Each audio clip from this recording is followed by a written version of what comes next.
Hi, everybody, and welcome back to another week of What Are You Reading? It's your guys' favorite segment, and we love it here too at the Better Reading Office. You guys know the drill. We'll let you know what books we're reading this week, and you guys let us know in the comments what you're reading, and we'll just have a chat about what books we're reading.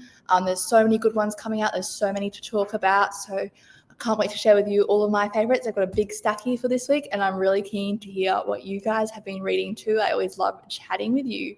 So let us know in the comments what books you've been reading, what books you're looking forward to, and since it's Valentine's Day tomorrow, maybe your favorite romance read if you're into romance. So let's get started. The first book I have to talk to you about is When the Deep Dark Bush Swallows You Whole by Jeff Parks. Now, this is a rural noir with a twist. It's set in New Zealand in 1983, all about a missing woman and a town full of suspects.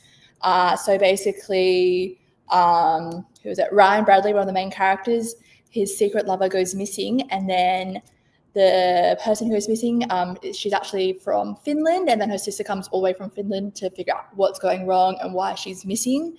And she wants to talk to the detectives about this, and Ryan's actually working on her case, so they get together to figure it out. So yeah, if you want to read this book to figure out what happened, I'm really keen to know what happened. It's really cool. And it says, think Scrubland set in New Zealand with a touch of Henning Mankell. So if that doesn't make you want to read it, I don't know what will, but highly recommend here. And you can read a Q&A on the Better Reading website. You can see that in the comments. And then the next book I want to talk to you about is The Campers by Mary Rose Koskeli, who's the best-selling author of The Cane. This is an exploration of privilege, hypocrisy, and justice. So it's about a lady called Leah, and she has a great life. She lives in this really safe area with her husband, her kids, and all her neighbors. They just look after one another. They have a really good community, and they feel really safe.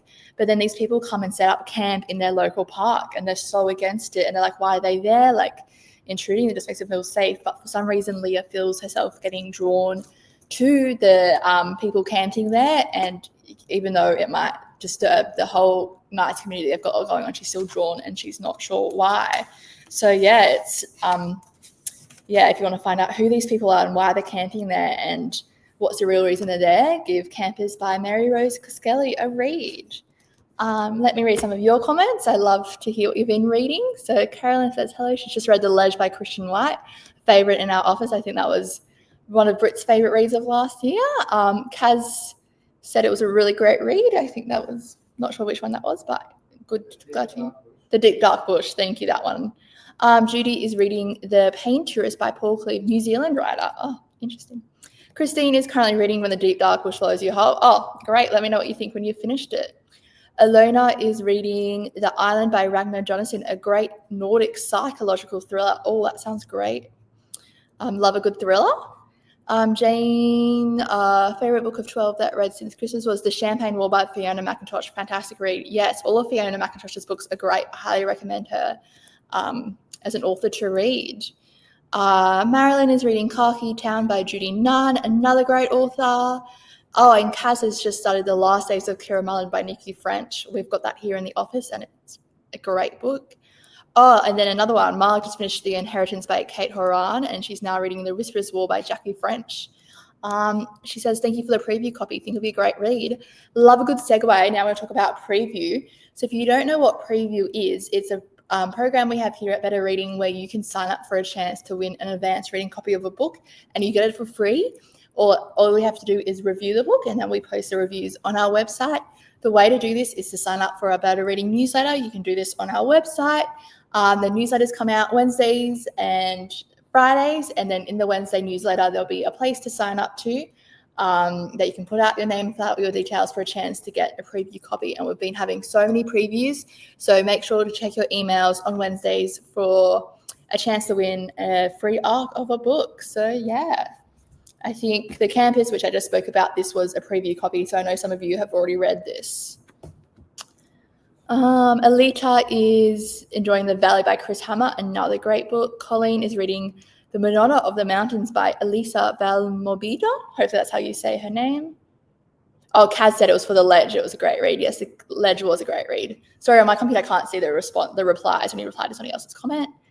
Caroline says she really enjoyed The Ledge too. And Nell says Just Like You by Nick Hornby.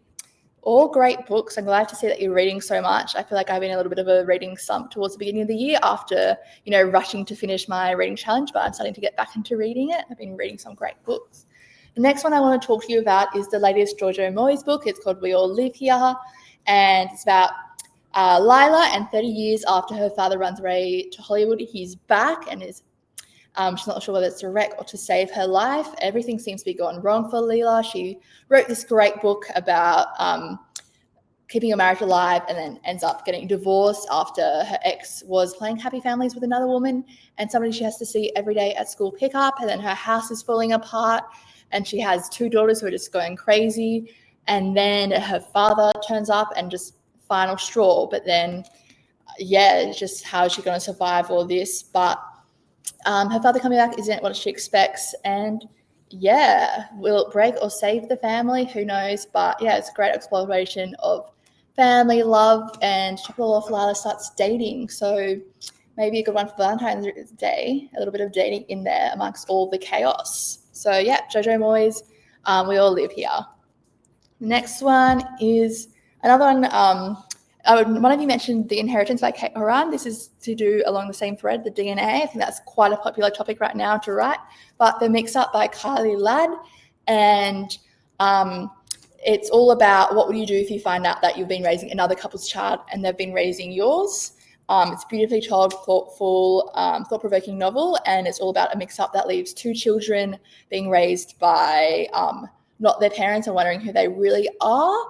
So basically there's 2 kids, Amy and Zach, and they were born 2024, I think. Anyway, same year, similar times, but the only connection they have is that they were at the IVF clinic where the parents went to have their kids, and there was a mix-up. And so it happens, one of them takes a DNA test for a school project, and then just earth-shattering news, and kind of them going through it and figuring out who they really are after everything they thought they knew about their lives has been turned upside down. I think it's just a crazy idea to think about that. Imagine your whole life thinking that the kids you had was yours, but it's not. And then all the parents you had were yours, but you're not. So really, really interesting concept. Definitely give this one a read. And you can read a Q&A with the author and the comments in the link. I got some more comments. Yvonne has been reading Fly Away by Kristen Hanna, but she's not enjoying that. Oh, a question. If you'll read, we talked about this a bit last week, if you DNF books or not, but since you're not enjoying it, do you stop reading it or do you keep on reading the book just so you know? So let me know if you guys like to continue reading books, or after a chapter or 2, if you don't like it, if you just stop reading, DNF it. And Joy Bell is reading The Bad Bridesmaid by Rachel Johns. I actually have that in my stack here. A good segue, because it's Valentine's Day. I have a few romance books I want to talk about. This is The Bad Bridesmaid by Rachel Johns, her latest book. I love this so much. I think I read it in 2 days. But this is the sequel to The Other Bridget, but you don't have to have read that one to read this. It's just got the same characters in it. But it's about another book, Bridget, her best friend, Winifred Darling, and she's asked to be the maid of honor at her mum's wedding, but it's her mum's 6th wedding, and she's like, all the other, marriages have broken down. Why should this one be any different? And then when she goes, the wedding is a destination wedding on an island. And what happens is they go there for the week beforehand to have like a little family holiday with both sides of the family. And when she gets there, she discovers that the person who her mum's marrying, his son, is against the wedding too. So together they form Operation Breakup to see if they can stop them from getting married, as they both think it's a bad idea. So if you want to see and find out if they stop the wedding or not, give this one a read. But so Fred and the son, Leo, you should see, as they do Operation Breakup, some feelings arise. So will they or will they not date as well? Very great, heartwarming rom-com. Love this one so much. Rachel Johns is great. So that's one of our Valentine's Day picks. And if I can keep on going with our Valentine's Day picks, this is another one I talked about last year, but I loved it. Special Delivery by Lisa Ronald. It's about Poppy, and she's just moved back to her hometown, single, jobless, and pregnant, which was never her plan. But as she's there, she forms a special connection with her midwife, and so fun, just lighthearted, rom-com, falling in love with her midwife. It's very complicated and not what she expected. So if you want to see how this one goes, give this one a read. And the last rom-com is, of course, romance book for Valentine's Day is, of course, Emily Henry. We love Emily Henry in this office. Emily Henry is actually the only romance books written by, the only ones that Brit reads, the ones written by Emily Henry. Love it. The one I've got is Funny Story, but love them all. And yeah, so definitely recommend Emily Henry for a good rom-com. So yeah, that's our Valentine's Day picks. Now let's go back to the comments.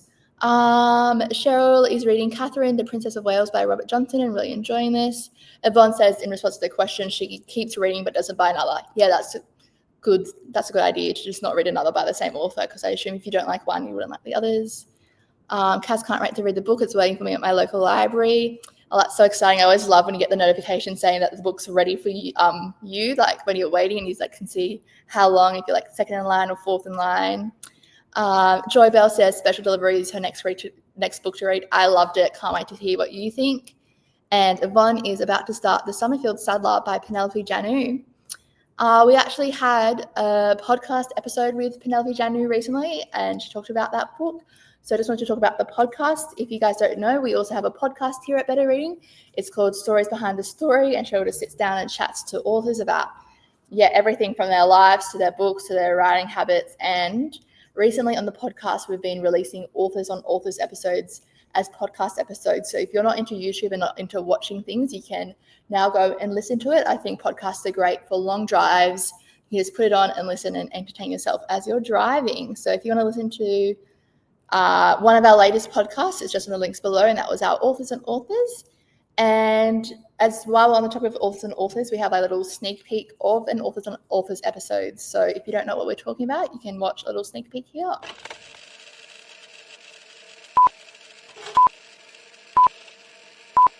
When I started doing the touring stuff that we do, I was really thrown by the fact that I couldn't remember how I wrote the book. Up until then, you've been running quite strongly on inspiration, your early ideas, but you get to this point and you have a crisis of confidence. You go, oh my God, my characters seem so flat. Wow. I just can't give up on things. It's like it's a living thing and it's beating its little wings. And it wants to be made. It wants to live. Yes. It wants to live.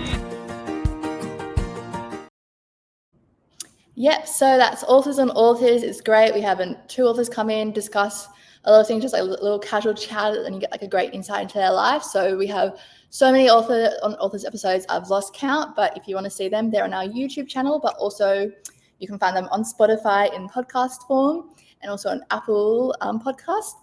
And we've got some new ones that we're going to film soon, so get excited for some new ones coming soon.